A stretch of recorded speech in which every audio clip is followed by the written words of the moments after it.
The Taliban have systematically destroyed the rights of women and girls across Afghanistan since seizing power nearly a year ago. The hardline group have mostly excluded females from public life.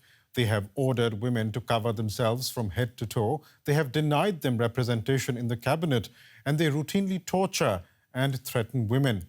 In a new report titled Death in Slow Motion, leading rights group Amnesty International says, and I quote, "Taken together, these policies form a system of repression that discriminates against women and girls in almost every aspect of their lives. This suffocating crackdown against Afghanistan's female population is increasing day by day."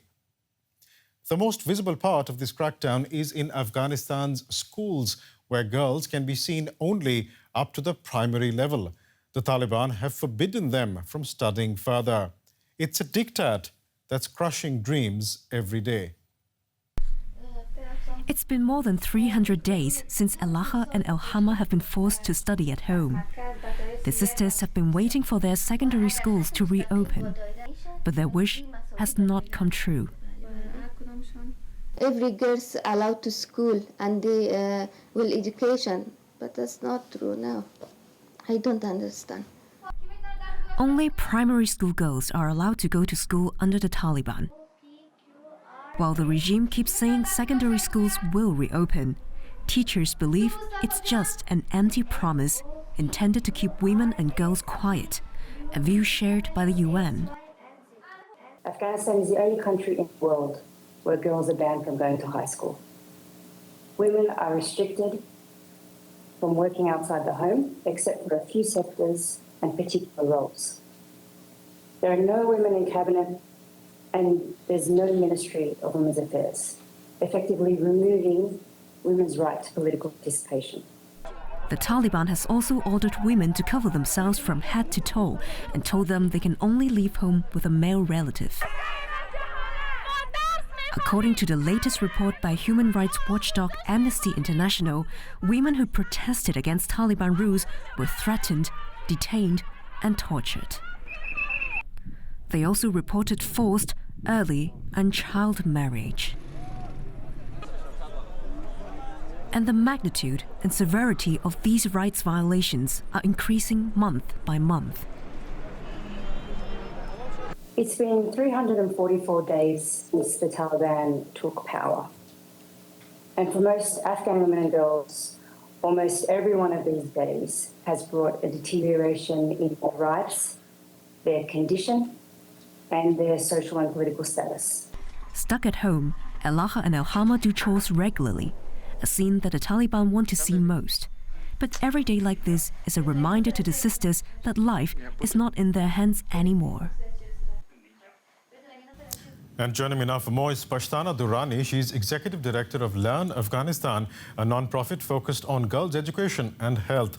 She's currently a visiting fellow at the Wellesley Centers for Women in Massachusetts and joins me now from there. Ms. Durrani, how would you describe the environment for women and girls in Afghanistan today?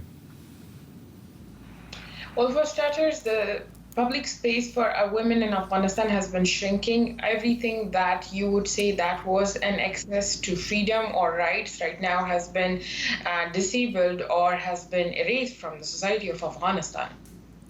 Do you think that there is any possibility that this space that has been shrunk for women and girls could potentially open up in an Afghanistan under the Taliban? I wouldn't expect that from the Taliban, but given that they do interact with the international community and the international community does hold a certain amount of power when it comes to legitimacy, political aid, and financial aid, I think there might be chances that could be pushed on the Taliban that they might open up spaces for the women of Afghanistan. You know, just on that point, there isn't any international organization that I can think of that hasn't condemned the Taliban for the manner in which they are treating women and girls. But nothing seems to be changing on the ground. Do you think all that criticism is meaningless? You could be very well sitting in your own air-conditioned conference room condemning the Taliban, while in person you're not doing anything, including the fact that women cannot still have access to working rights, educational rights, walking, mobilizing, socializing, and traveling rights. So a tweet or condemnation doesn't necessarily mean you are an ally to Afghan women, when in person you haven't pushed your government to do anything or anything of that sort in reality. Given this performance, if I can call it that way, from the international community, do you think that the international community is actually serious about trying to make the situation better for women and girls? And do you worry that the international community could potentially compromise on their rights for eventual, I don't know, recognition of the Taliban regime? Yes, there are parts of international community who are big time aligning with the Taliban regime, taking pictures with them, not questioning them on whatsoever. So those are two different things that we are seeing right now.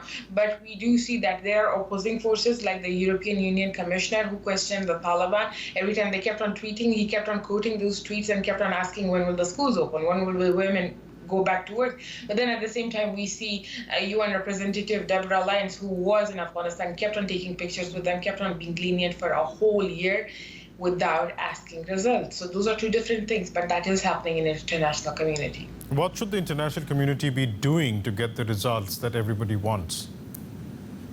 I mean, for starters, let's ask the special envoy for Afghanistan, the two special envoys for Afghanistan right now from the US, except engaging with Afghan female activists, what else have they done? And even if you're putting together a whole action group, why is it taking so much long? Why are you not interacting with them much? If you're interacting with the Taliban yourself, why are you not making sure that the women of Afghanistan are also talking to them?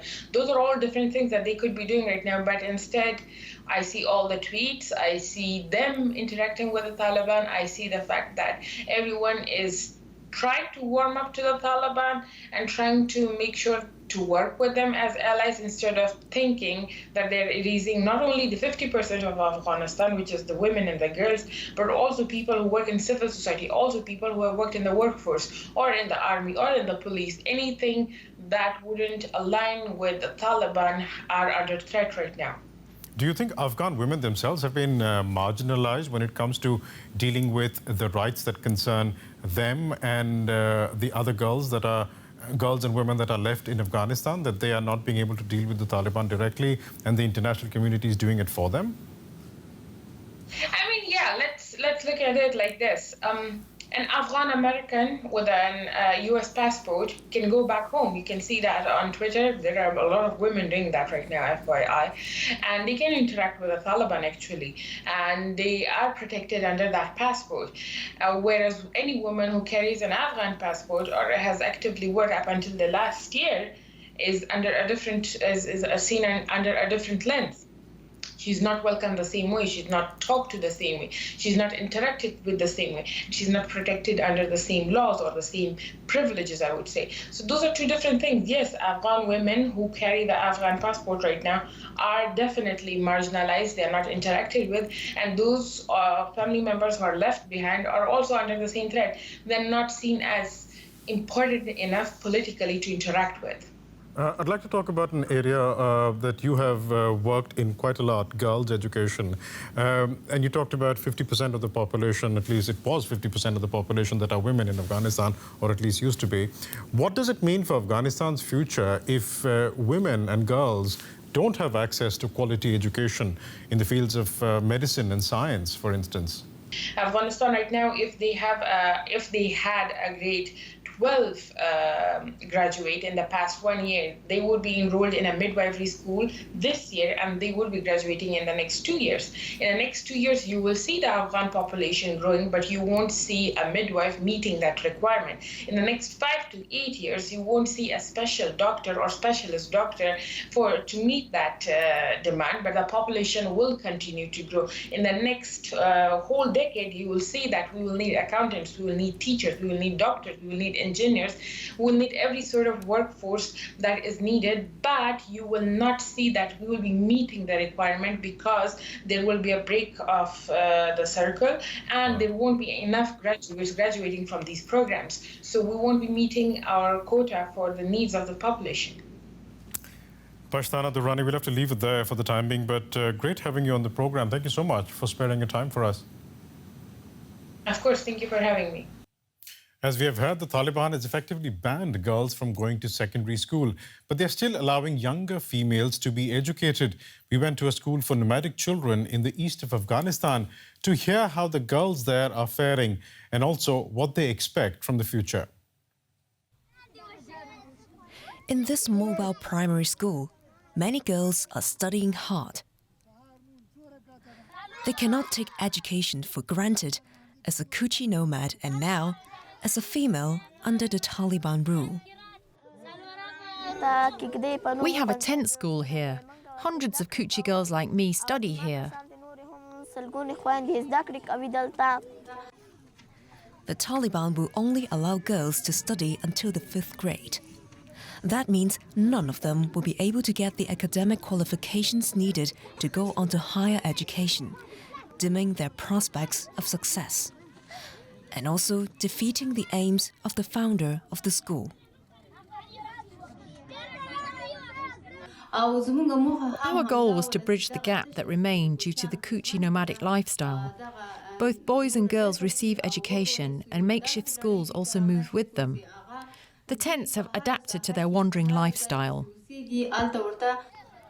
The founder says as the political situation worsens in Afghanistan, she and the teachers couldn't let the kids grow without being educated. And this is especially true for the Kuchi girls. Many of them have high aspirations. I want to become a doctor when I grow up.